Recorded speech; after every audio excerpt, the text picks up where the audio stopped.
And control room, if you're ready, let's roll that piece. It may take a few minutes, 5 or 10 minutes, but please stay with me. You'll see.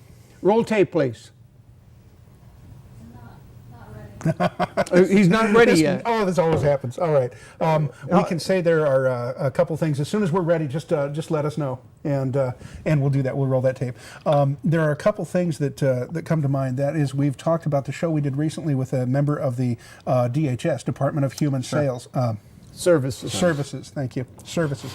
That a caseworker, a former caseworker, who made several comments indicating his strong desire to change the way that children are handled in Oregon. The concept of hurting children in order to not hurt children is beyond description in my values. That's the worst form of life on earth, would hurt a child for no more noble cause than the almighty dollar.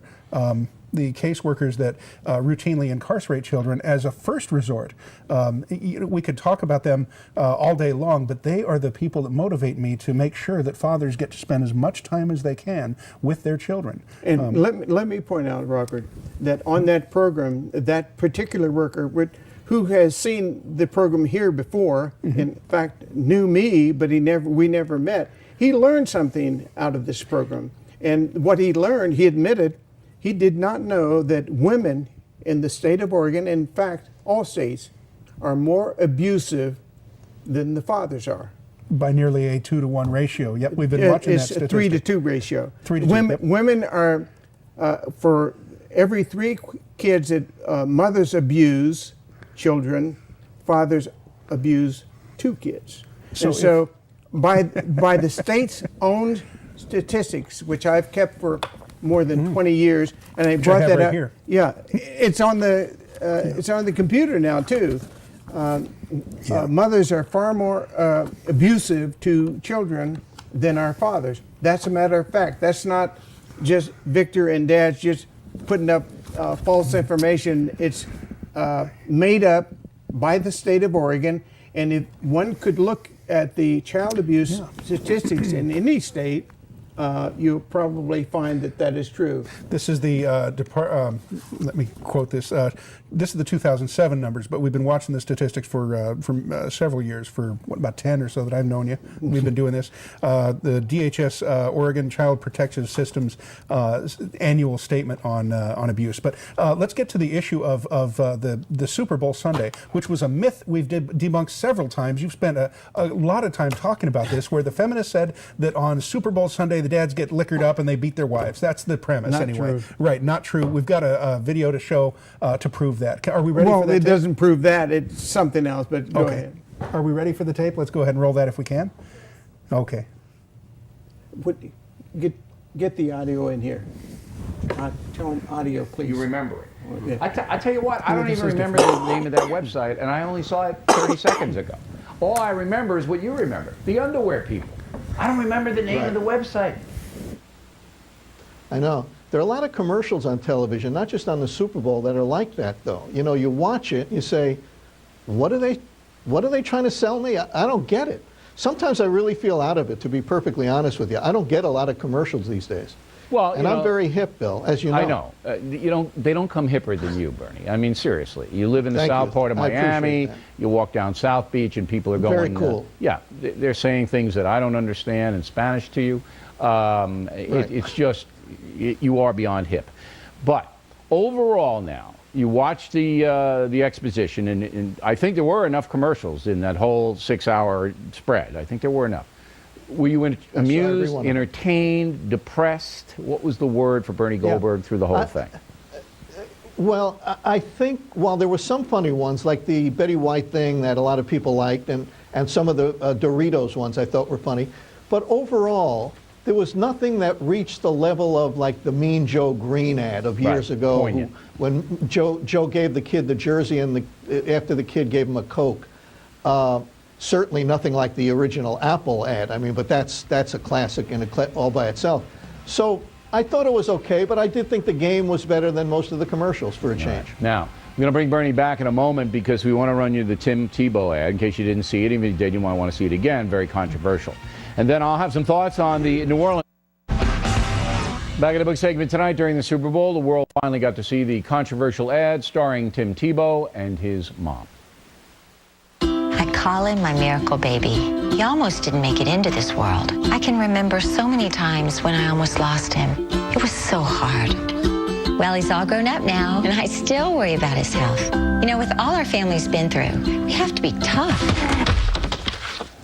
Timmy, we're trying to tell our story here. Sorry about that, Mom. You still worry about me, Mom? Well, yeah, you're not nearly as tough as I am. All right, rejoining us from Miami, Fox News analyst Bernie Goldberg. The backstory, of course, is that Mrs. Tebow was ill in the Philippines. Some doctors recommended she abort the baby because she was going to have complications delivering. She did not. Right. And the rest is history. And that caused the, I don't know how to describe these groups. Let's just say it's not pro-life, pro-choice so much. It's beyond that. You know, pro-choice people, I don't think I have a problem with that. It's really into the hardcore, you know, you better see it our way or else. They didn't like it at all. Right. And you say what? I say if you didn't know there was a controversy before you saw the ad, you wouldn't even think about a controversy. It wasn't preachy. It wasn't in your face. It was, and this is a word I rarely use, I thought it was sweet. I mean, I thought it was a sweet commercial. But somebody watching it, somebody who had come to the United States to watch the game and didn't know the controversy, wouldn't know really what Mrs. Tebow was talking about, would have had to gone to the Focus on the Family website to find out. And I think that's what Focus on the Family wanted, to drive people to their website, which is a pro-life website. That's what was going on. But here's what I'm guessing most of the people watching us don't know about. And again, I swear to you, this is for real. You saw Tim tackle his mother? Yeah, no. Terry O'Neill, the president of the National Organization for Women, not just a regular member, the president said, I am blown away at the celebration of violence against women in that commercial. I know. I'm going to play that soundbite, Bernie, in Pinheads and Patriots. I'm going to play the entire soundbite in Pinheads and Patriots. The same Women's Media Center, and this is from a woman who you have on the show from time to time, Miss Green, Jemu Green. Yeah, she said that the ad showed an undercurrent of violence against women. This is violence against intelligence.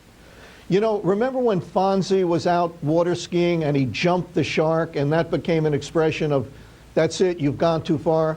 These feminists have jumped the shark. I mean, they are not serious people. You cannot take them seriously anymore. And they're going to have something to complain about one of these days that's legitimate. And who's going to listen to these bozos when they say stupid things like this? That he tackles his mother.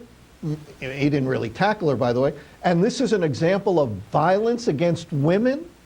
My God, this is nuts. That's my analysis. But it is the trend. PETA does it, you know, the animal rights people, they do it. Right. That if you have a pressure group and you have a group that sees the world in a certain way, you're going to find a reason. You're going to find a reason to attack anybody who doesn't see it your way. And this is what we're trying to get across, that is becoming more and more extreme. Because that, as you said, that Tim Tebow ad was just sweet. It had nothing to do with anything other than, here's my story. If you would like to hear it, you go to this website. I think that's what America's all about, at least it used to be. Bernie, we appreciate it. Once again, we are going to play that soundbite coming up, Pinheads and Patriots on deck. Tonight, starring the New Orleans Saints and the isn't that cute, his little son there? And this is a great American story, a team that had never won much of anything, becoming the Super Bowl champs, representing a city that is making a hard-fought comeback itself. Now, we salute the New Orleans Saints and the good people of the Gulf Coast. They are patriots. I'm Pinhead Front reacting to the Tim Tebow. And there we go. There you have it. The idea of domestic violence prevention is a noble cause, and I think everyone, especially at this table, would agree that we don't want anyone being beaten. Male, female, child, we don't want anyone being beaten. It was a great cause until the feminists got a hold of it, and I think that's what we're seeing is the outrageous antics of a few extreme feminist people who are spoiling the entire issue. Nobody can talk about domestic